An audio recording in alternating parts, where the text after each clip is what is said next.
Mesdames et messieurs, bonjour, bienvenue sur ITV. Bien que le mois de la francophonie soit principalement célébré en mars, le mois d'avril est une période où plusieurs initiatives continuent, notamment le concours et les ateliers éducatifs. La diversité et l'inclusion ne sont pas seulement des valeurs, elles sont des moteurs de croissance et de résilience pour la Françaiscoisie. En célébrant ces principes, la communauté françaiscoise montre l'exemple d'une société où chacun a sa place. L'exemple de la levée du drapeau françaiscois est un symbole puissant de diversité et d'inclusion. En le hissant, on reconnaît et valorise notre communauté minoritaire tout en célébrant notre riche diversité culturelle et linguistique.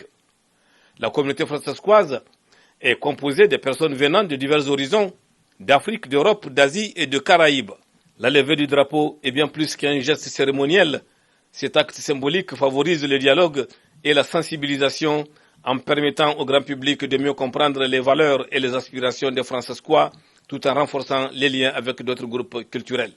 Le mois de la francophonie 2025 s'est donc achevé en célébrant la richesse et la diversité d'une communauté françaiscoise dynamique où chaque voix et chaque culture ont contribué à renforcer l'identité collective de la Françaiscoisie.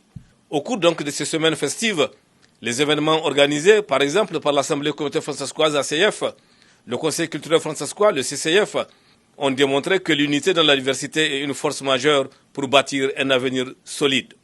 La Françaiscoisie sort de cette célébration avec une identité renforcée, prête à affronter les défis de demain, tout en restant fidèle à ses valeurs de diversité, d'inclusion et de solidarité. Pour le mois de la francophonie 2025, malgré donc le succès des événements et l'engouement communautaire, certaines améliorations pourraient être envisagées afin de rendre la célébration encore plus inclusive et marquante. Bien que des efforts ont été faits pour inclure diverses voix, il serait intéressant d'impliquer davantage les communautés sous-représentées, comme certains nouveaux arrivants ou les jeunes issus d'autres milieux francophones, afin de mieux refléter la diversité culturelle de la Françaiscoisie. La visibilité des célébrations pourrait être accrue grâce à des partenariats avec des médias locaux et des plateformes numériques.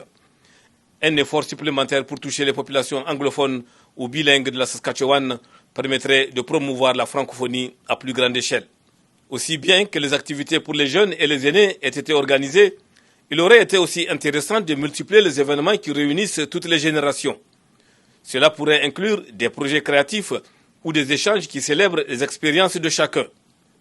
Une meilleure intégration de technologies, comme des conférences ou ateliers en ligne, aurait permis de toucher ceux qui ne peuvent pas se déplacer physiquement. Cela aurait également facilité une participation internationale ou interprovinciale.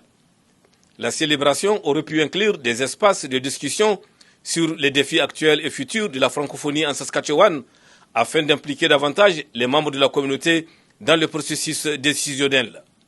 Félicitations à tous ceux qui ont contribué à faire de cette édition du mois de la francophonie 2025 un véritable succès. L'avenir de la Françaiscoisie s'annonce radieux.